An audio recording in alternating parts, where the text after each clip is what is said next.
Selamat malam Bapak Ibu Saudara jemaat yang dikasihi oleh Tuhan. Bersyukur pada hari ini, malam hari ini kita boleh bersama kembali di dalam ibadah firman dan doa. Mari saat ini kita persiapkan diri kita, kita tenangkan hati dan pikiran kita mau bersaat teduh sejenak. Mari kita bersaat teduh.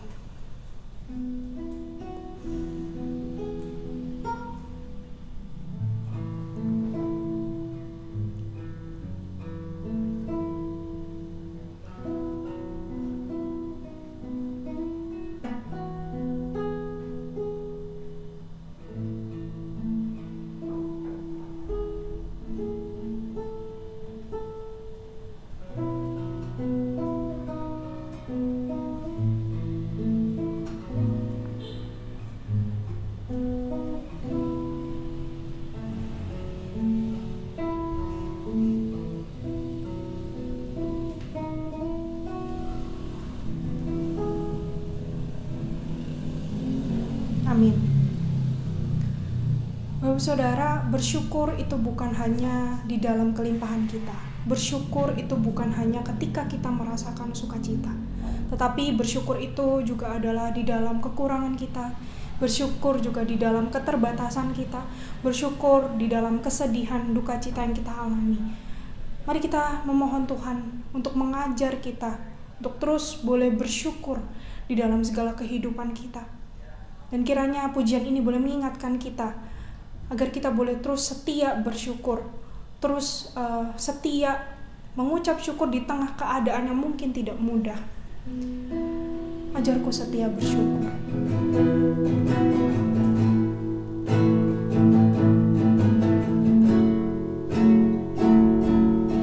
Karena bukan hanya di dalam kelimpahan, bukan hanya dalam kelimpahan, namun juga dalam kekurangan. Bukan hanya dalam kemudahan, namun juga dalam kesulitan. Bukan hanya karena sukacita, lebih lagi karena air mata. Bukan hanya tatkala ku kuat, lebih lagi saat ku tak berdaya.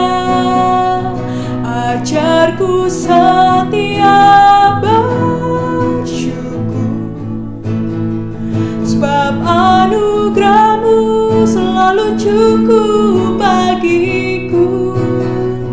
Ajarku tetap berkata,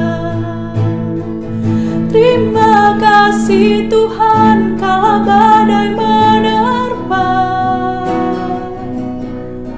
Tegakkanlah tanganku saat ku angkat pujianku.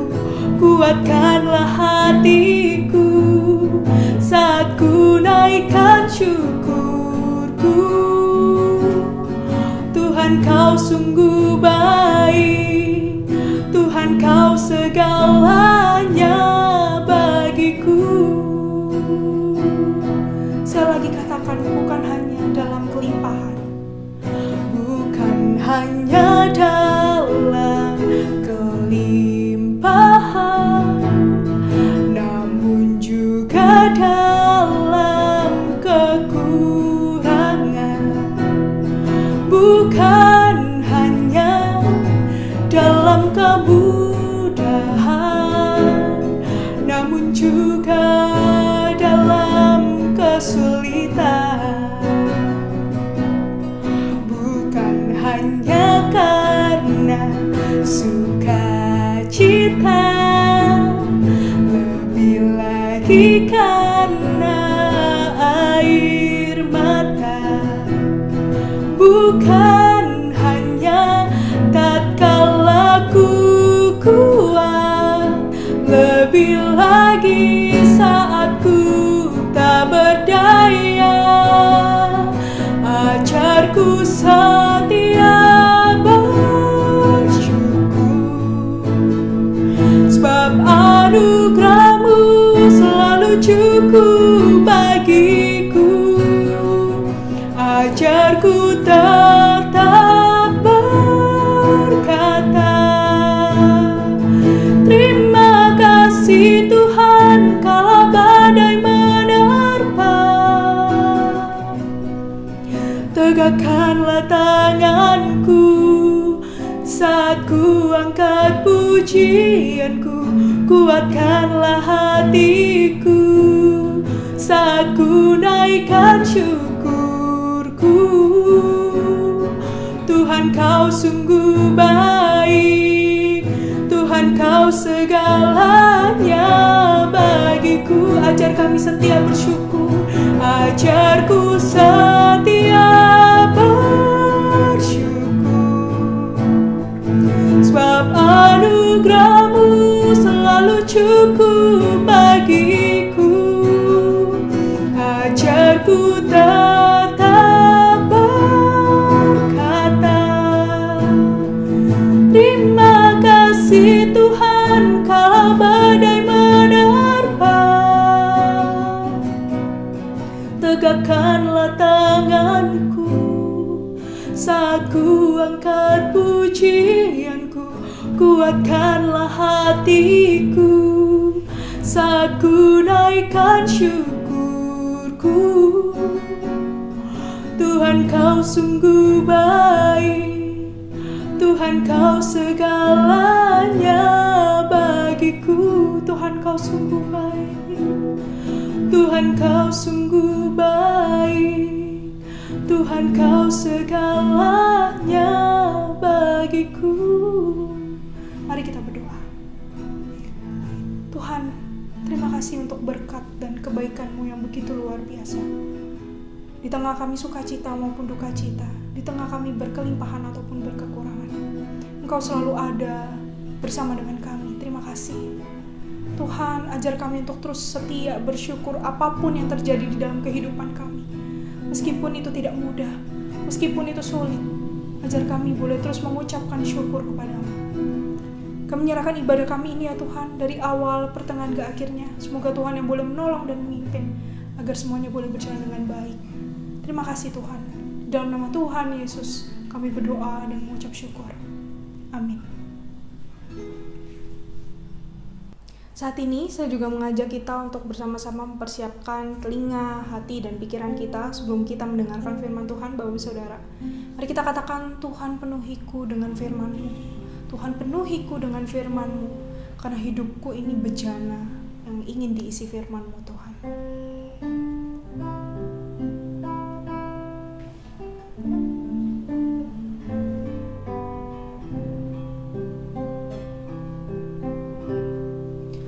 Tuhan penuhiku dengan firman-Mu. Tuhan penuhiku dengan firman-Mu. Hidupku bagai bejana, ku bawa ke sungai-Mu. Tuhan penuhiku dengan firman-Mu. Tuhan penuhiku dengan firman-Mu. Tuhan penuhiku dengan firman-Mu. Tuhan penuhiku dengan firman-Mu. Hidupku bagai bejana, ku bawa ke sungai-Mu. Tuhan penuhiku dengan firman-Mu. Saya persilakan kepada hambanya. Saudara-saudara, sabda yang akan kita renungkan, kita landaskan dari Galatia pasal 6 ayat 14, sebuah statement dari Rasul Paulus yang berkata seperti ini. Tetapi aku sekali-kali tidak mau bermegah selain dalam salib Tuhan kita Yesus Kristus, sebab olehnya dunia telah disalibkan bagiku dan aku bagi dunia. Kita semua mempunyai kemegahan masing-masing. Setiap orang di dalam dunia ini ada sesuatu yang dia banggakan, yang dia megahkan.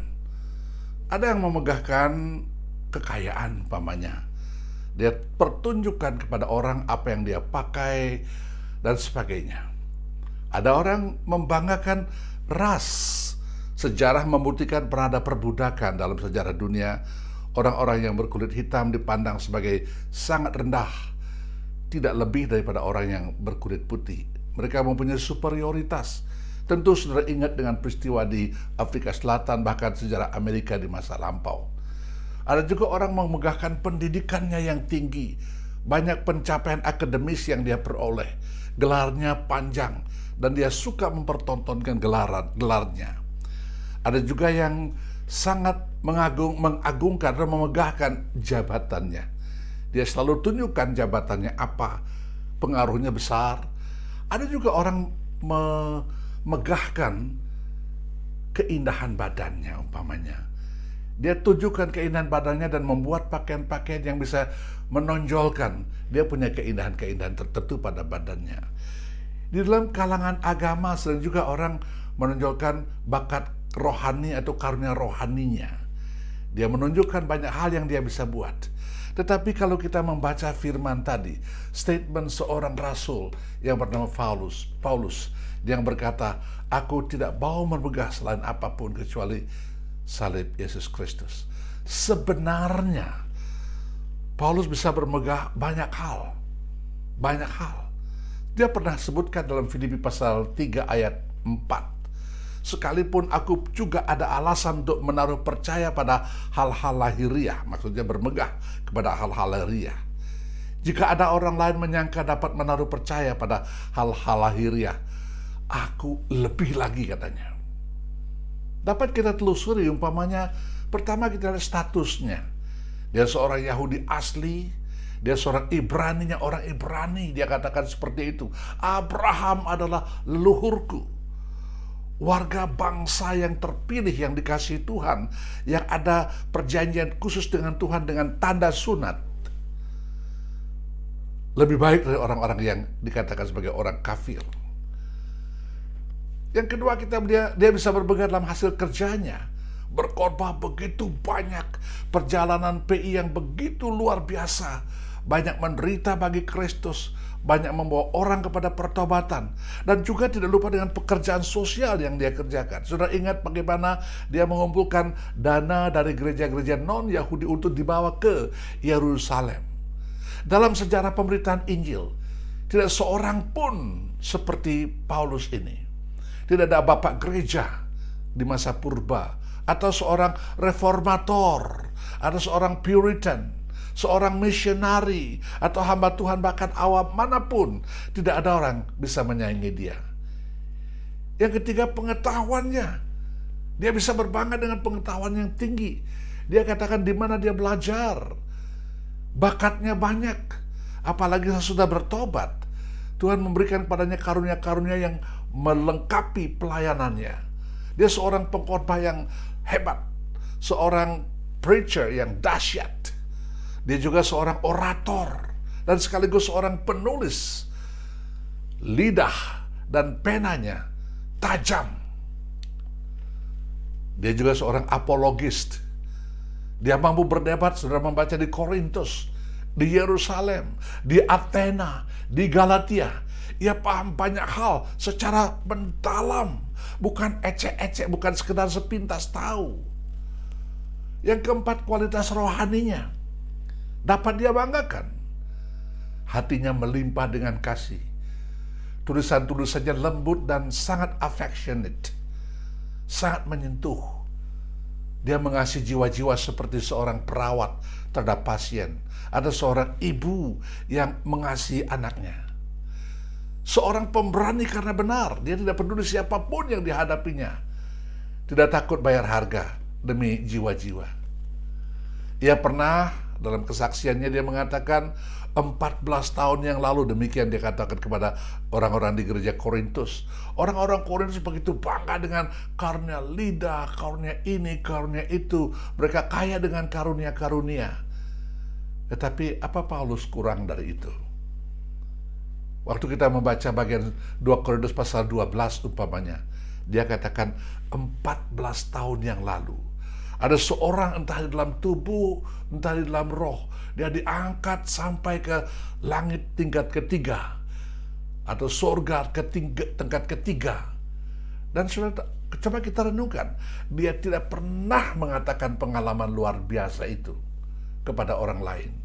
Sementara orang lain yang baru bisa hal sesuatu sedikit saja dia sudah ungkapkan begitu secara berlebihan. Dan Paulus mengatakan 14 tahun yang lalu dia mengalami pengalaman yang luar biasa itu, seperti itu. Dia seorang menyangkal dirinya. Kalau kita membaca 2 Korintus pasal 11 ayat 23 sampai dengan ayat 29, dia sebutkan bagaimana pergumulan hidupnya sebagai seorang yang dipakai Tuhan memberitakan Injil, tapi dengan begitu banyak pergumulan. Dalam kelaparan dan kehausan, kedinginan, tanpa pakaian atau telanjang, tidak tidur, dalam bahaya penjahat, dalam karam kapal dan sebagainya. Pengalaman yang begitu banyak, tapi dia tetap menyangkal dirinya sebagai orang yang seperti seharusnya lebih, sebagaimana kita ketahui zaman-zaman sekarang, orang ingin sesuatu yang lebih dari jabatan yang besar seperti itu. Dia juga seorang yang sangat humble, sangat merendahkan diri. Dia memandang dirinya sebagai seorang rasul yang kecil, bahkan yang terkecil. Dan di antara orang berdosa dia katakan, aku kepalanya orang-orang berdosa. Dia seorang manusia doa, a man of prayer. Tiap kali kita membaca awal suratnya, sangat menyentuh. Dia selalu mengatakan, aku berdoa buat kamu. Surat Filipi umpamanya saya katakan bagaimana dia mengatakan, engkau ada di dalam pikiranku, engkau ada di dalam doaku, engkau ada di dalam hatiku. I have you in my mind, I have you in my prayers, I have you in my heart. Dan juga dia seorang yang selalu bersyukur. Dan memang doa dan syukur selalu berjalan berdampingan. Namun demikian banyak hal yang dia dapat banggakan dan megahkan. Tapi apa yang dia katakan, satu pun dari semua itu ia tidak megahkan. Tetapi katanya, aku sekali-kali tidak mau bermegah selain dalam salib Tuhan kita Yesus Kristus, sebab olehnya dunia telah disalibkan bagiku dan aku bagi dunia. Mari kita introspeksi diri sejenak. Bila saudara merasa sudah terlibat banyak dalam pelayanan, memberi banyak dalam pekerjaan Tuhan, memberi ide-ide dan pendapat begitu banyak bagi pekerjaan Tuhan, saudara merasa sudah banyak aku berikan buat Tuhan, berhati-hatilah dengan gambaran elok diri, menilai apa yang menurut Anda sudah begitu hebat. Jangan merasa aman sebelum detak jantung saudara berdenyut seperti jantung Paulus. Aku sekali-kali tidak mau bermegah selain dalam salib Tuhan kita Yesus Kristus. Paulus bermegah hanya pada salib Kristus. Tetapi kita bertanya, apakah salib yang dia megahkan itu? Apa yang dia megahkan? Salib yang bagaimana? Tentu bukan simbol-simbol yang banyak dipakai zaman sekarang. Pasti bukan salib itu yang dia maksudkan. Tetapi kalau kita baca 1 Korintus pasal 1 ayat 18. 1 Korintus pasal 1 ayat 18 dia berkata begini. Sebab pemberitaan tentang salib memang adalah kebodohan bagi mereka yang akan binasa. Tetapi bagi kita yang diselamatkan, pemberitaan itu adalah kekuatan Allah. Pemberitaan itu adalah kekuatan Allah. Salib di sini dia berbicara mengenai karya penyelamatan di atas salib Kristus. Karya Kristus di atas salib itu. Karya penyelamatan Kristus di atas salib Golgota itu. Penggenapan rencana keselamatan Allah, dan di situ dia mengalami hal yang luar biasa itu. Setelah Allah berencana sedemikian panjang. Kalau kita renungkan kembali, semua manusia sudah berbuat dosa.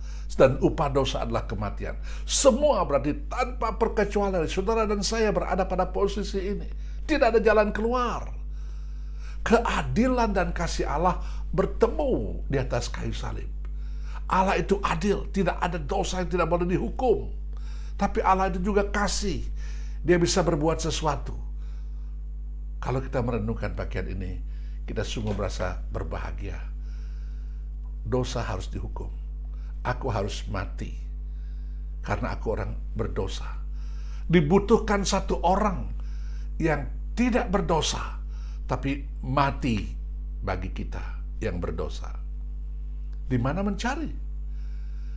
Di dunia banyak manusia, tapi tidak ada yang tidak berdosa.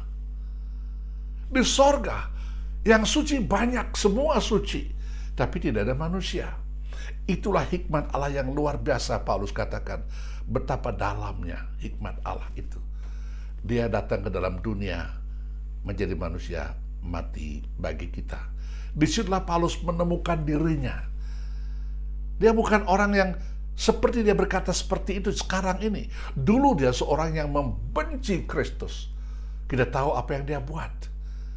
Dengan kecokakan, kemegahan, keyahudiannya, fanatisme kepada agama yang begitu luar biasa, menggebu-gebu dia mengejar, mencari, menyeret orang yang mengikut Kristus. Bahkan pembunuhan pun dilakukan. Tidak cukup hanya di tanah Palestina.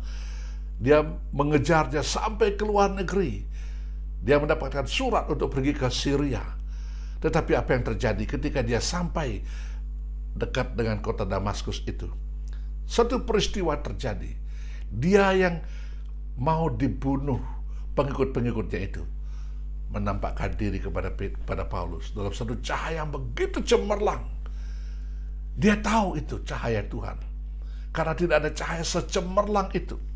Dan kemudian dia jatuh ke tanah. Dan dia mendengar suara bertanya, "Saul, Saul, apa sebab engkau menganiaya aku?" Dia tahu betul ini pasti suara Tuhan. Kalau Tuhan bertemu dengan satu makhluknya yang mana saja, dan dia tahu pasti makhluknya kenal dengan siapa yang berbicara dengan dia, sebab dia pencipta. Dan di situ Saul bertanya, "Siapa engkau yang saya aniaya? Saya tahu engkau Tuhan, tetapi Tuhan yang mana? Bukankah Tuhan yang saya bela? Saya mencoba menobatkan kembali orang yang mengikut Yesus itu datang kepada agama yang lama, yang aku tahu itu benar, yang aku yakin itu sungguh tepat." Tapi di situ dia terkejut mendengar jawabannya, "Aku Yesus yang kamu aniaya." Di situ dia terbuka, dan itu membuat dia berubah. Di situlah dia melihat salib Kristus adalah titik sentra dalam Alkitab. Titik sentra, yaitu antara keadilan, kasih Allah bertemu di situ. Paulus tidak memikirkan apa yang dirinya sudah lakukan bagi Kristus dan gerejanya. Tetapi sekarang apa yang Kristus telah lakukan bagi dirinya, itu yang dia pikirkan.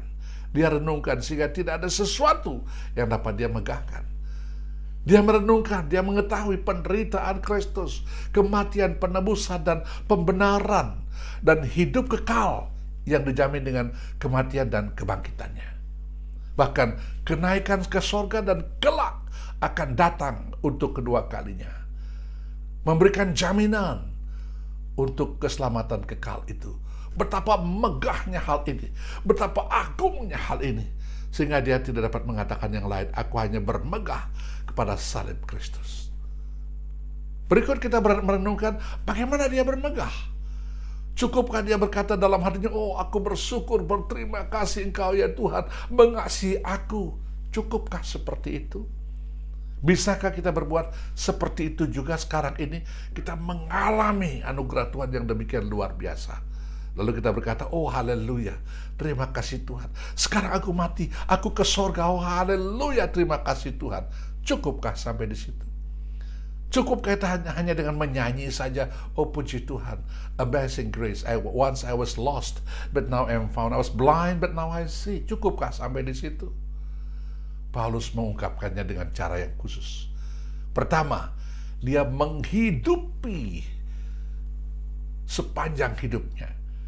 Dia menghidupi Kristus sepanjang hidupnya. Dalam bagian lain sebelum Galatia pasal 6 tadi, dalam Galatia pasal 2 ayat 20, di situ Paulus berkata begini, namun aku hidup, tetapi bukan aku lagi sendiri yang hidup, melainkan Kristus yang hidup di dalam aku. Dan aku hidup yang kuhidup sekarang ini di dalam daging adalah hidup oleh iman dalam Anak Allah yang telah mengasihi aku dan menyerahkan dirinya untuk aku. Itu yang pertama. Dia menghidupi sepanjang hidupnya. Dia bukan hanya percaya mengalami selesai, tapi dia tiap waktu dia sadar hidupku adalah Kristus. Hidup ini Kristus. Hidup ini bagi Kristus. Orang harus melihat Kristus di dalam hidupku. Bukan hanya aku mengenal doktrin-doktrin seperti zaman sekarang. Bangga dengan doktrin-doktrin tertentu. Doktrin reform, doktrin begini, begitu kuatnya. Dan bangga dengan itu. Cukupkah sampai di situ? Tuhan tidak hanya memberikan kita teori. Dunia tidak akan melihat apa doktrin kita. Tapi apakah dunia bisa melihat kehidupan kita dalam doktrin itu? Sering sekali saya katakan kalimat seperti ini. Saya meniru orang lain berkata begini. Doctrine and duty goes together. Always go together. Doktrin dan penerapan kehidupan itu selalu jalan bersama-sama. Itu yang Paulus lakukan. Menghidupi sepanjang hidupnya. Yang kedua, dia memberitakan dengan lisan, dengan ucapannya. 1 Korintus pasal 15 ayat 3 dia berkata seperti ini. Sebab yang sangat penting dan telah kusampaikan kepadamu, kepada gereja Korintus, yaitu apa yang telah kuterima sendiri, ialah bahwa Kristus telah mati karena dosa-dosa kita sesuai dengan kitab suci. Dalam 1 Korintus pasal 2 ayat 2 dia berkata, sebab aku telah memutuskan untuk tidak mengetahui apa-apa di antara kamu selain Yesus Kristus, yaitu Dia yang disalibkan. Yang ketiga, dia membanggakan dan memegahkan salib dengan memberitakan, yaitu ajarannya dengan tulisan. Dia menulis semua yang Tuhan suruh dia tulis itu. Tulisannya sekarang dikanonkan, banyak yang dikanonkan di dalam Alkitab. Memberitakan dengan tulisan. Yang keempat, dia memberitakan dengan segala cara, di segala tempat dan segala waktu. Saya harus tekankan ini. Di segala tempat, di segala waktu. Dia pernah berkata, hidupmu itu seperti kitab yang terbuka. Orang bisa membaca. Tidak harus engkau mengatakan sesuatu, umpamanya di saat kamu tidak sempat, tidak bisa mengatakan sesuatu. Tapi hidupmu itu terbuka seperti buku yang dibaca orang. Apa yang tertulis dalam buku itu? Bisakah mereka melihat Kristus dalam hidupmu itu? Saya tekankan tadi, di segala tempat, segala waktu. Waktu kita senang, waktu kita bergumul dalam penderitaan, bisakah kita berbuat seperti itu? Bahkan pada detik-detik yang mungkin sangat mengancam. Saya ingat kisah tentang Empress of Ireland, sebuah kapal yang berlayar 2 tahun setelah Titanic tenggelam. Berlayar menuju ke Inggris untuk menghadiri, ada sekelompok orang yang berlayar dalam The Empress of Ireland ini. Akan pergi ke Inggris menghadiri sebuah konferensi bala keselamatan. Konferensi bala keselamatan ini diadakan, kemudian sekelompok orang ini ada dalam sebuah kapal itu. Dan terjadi satu peristiwa yang sangat bahaya, di mana kapal itu harus tenggelam, pecah, terombang-ambing. Orang semua mendapatkan pelampung keselamatan, mendapatkan pelampung. Ada seorang anggota dari kelompok pemuda ini, dia mendapatkan pelampung. Dia merasa dia aman, tapi dia lihat ada seorang lain yang tua.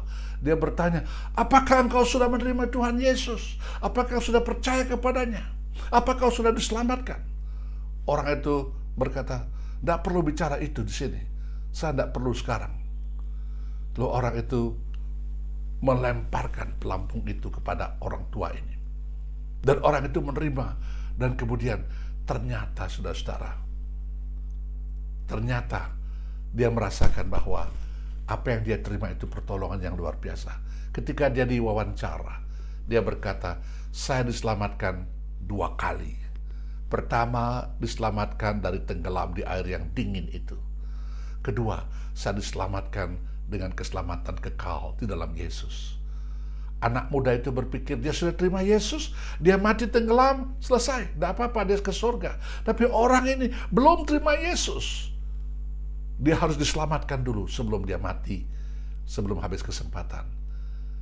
Tiap waktu, tiap sempat, tiap saat, beritakan Injil itu. Nah, saudara-saudara, sebagai penutup, saya ingin mengatakan, bisakah kita juga berkata dengan kesejatian diri, menjiwai, sama seperti Paulus dapat berkata, tetapi aku sekali-kali tidak bermegah selain dalam salib Tuhan kita Yesus Kristus. Sebab olehnya dunia disalibkan bagiku, dan aku bagi dunia. Nyatakan Yesus dalam hidup kita.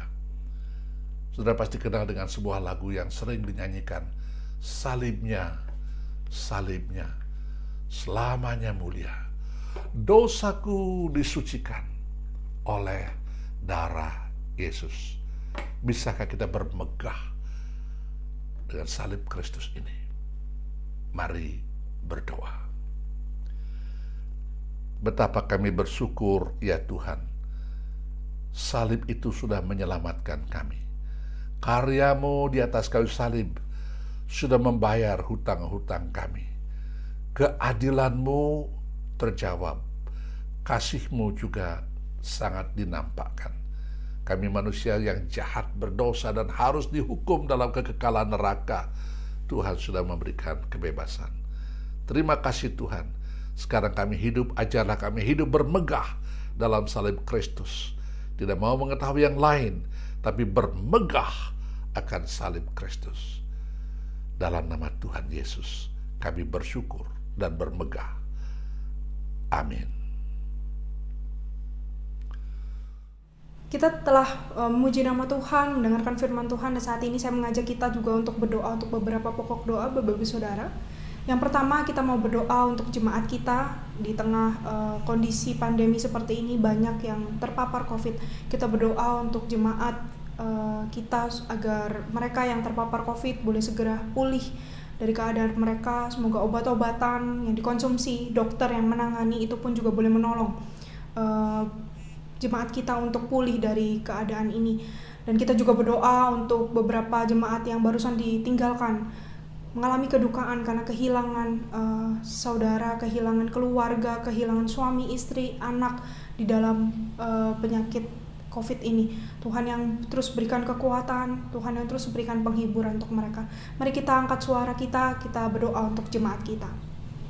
Bapak, saat ini kami ingin berdoa menyerahkan setiap jemaat kami di dalam tangan Tuhan. Tuhan, di masa pandemi yang begitu luar biasa ini Tuhan, banyak yang terpapar COVID, banyak yang terkena COVID. Tuhan yang pulihkan, Tuhan yang sembuhkan mereka. Tuhan yang memakai tangan-tangan dokter, memakai obat-obatan yang diresepkan untuk memulihkan keadaan mereka ya Tuhan. Kami percaya Tuhan yang baik, Tuhan yang selalu menyertai, selalu memberikan yang terbaik untuk kami, untuk jemaat. Tuhan, kami juga berdoa untuk beberapa saudara-saudari kami dalam GKI Bungur ini juga yang mengalami kedukaan, kehilangan orang terkasih dalam pandemi COVID ini. Tuhan yang terus berikan kekuatan, Tuhan yang terus berikan penghiburan ya Tuhan untuk setiap dari mereka. Tuhan yang berikan kekuatan untuk menjalani hari-hari mungkin di dalam kehilangan ini, supaya setiap kehilangan ini boleh terus Tuhan berikan penghiburan, dan setiap jemaat kami yang mengalami kedukaan ini pun juga boleh terus bergantung pada kekuatan Tuhan. Terima kasih Tuhan, kami menyerahkan jemaat kami ke dalam tangan Tuhan. Dalam nama Tuhan Yesus kami berdoa dan mengucap syukur. Yang kedua, mari kita berdoa untuk PPKM darurat ini, Bapak Saudara. Kita berdoa untuk adaptasi yang masih terus dilakukan dari awal yang sudah mulai dibuka mall, sekolah juga ada rencana untuk onsite, tapi karena lonjakan yang begitu luar biasa di dalam 1 bulan ini, semuanya harus kembali lagi beradaptasi, kembali lagi pada sistem yang baru. Kita berdoa agar semua yang kita alami saat ini pun kita boleh terus bergantung pada Tuhan, kita boleh menyerahkan segala sesuatunya kepada Tuhan, kita menolong juga proses adaptasi ini baik dari pemerintah ataupun dari masyarakat, itu pun juga boleh berjalan dengan baik. Kita berdoa juga untuk setiap hal yang sudah ditentukan, ini juga supaya boleh dipatuhi dengan baik. Mari kita berdoa untuk negara kita di dalam PPKM darurat ini, di dalam masa adaptasi dan di dalam segala halnya. Mari kita buka suara. Tuhan, saat ini kami juga ingin berdoa ya Tuhan, menyerahkan negara kami di dalam proses PPKM darurat ini. Tuhan, lonjakan kasus yang begitu luar biasa dalam sebulan ini ya Tuhan, membuat kami kaget dan membuat kami mungkin melakukan banyak sekali perubahan kembali. Dari awal yang kami sudah merencanakan segala sesuatu untuk onsite, untuk terbuka, untuk dapat kami bersekutu kembali, tetapi ternyata lonjakan ini membuat kami harus merem semua segala sesuatu aktivitas kami, dan kami harus melakukan adaptasi kembali. Tuhan yang pimpin dan tolong kami agar kami pun juga boleh sebagai masyarakat Indonesia boleh mematuhinya dengan baik, dan kami juga berdoa menyerahkan pemerintah kami dari pusat sampai yang ke daerah. Semoga mereka pun juga menentukan, memutuskan segala sesuatunya juga dengan hikmat Tuhan yang terbaik untuk masyarakat, dan Tuhan yang terus berikan hikmat kepada mereka. Kami menyerahkan ya Tuhan negara kami ini juga di dalam proses vaksinasi dan segala macamnya, Tuhan yang pimpin dan tolong, Tuhan yang sertai selalu. Terima kasih Tuhan, di dalam nama Tuhan Yesus kami berdoa dan mengucap syukur. Yang ketiga, Bapak Saudara, mari kita berdoa untuk diri kita pribadi sebagai masyarakat Indonesia, supaya kita juga terus boleh diberikan hikmat di masa-masa seperti ini, untuk kita boleh melakukan sesuatu ataupun kita boleh menghadapi pandemi ini seperti apa, agar kita juga boleh melakukan langkah-langkah yang terbaik di dalam rumah kita, dalam melindungi keluarga kita, dan yang masih bekerja pun kita mohon pertolongan dan perlindungan dari Tuhan agar kita boleh terus diberikan perlindungan ketika kita harus bekerja di luar. Mari kita berdoa untuk diri kita pribadi. Saya mengajak kita menyerahkannya semua dalam tangan Tuhan, dan saya berikan waktu pada Bapak Ibu Saudara sejenak.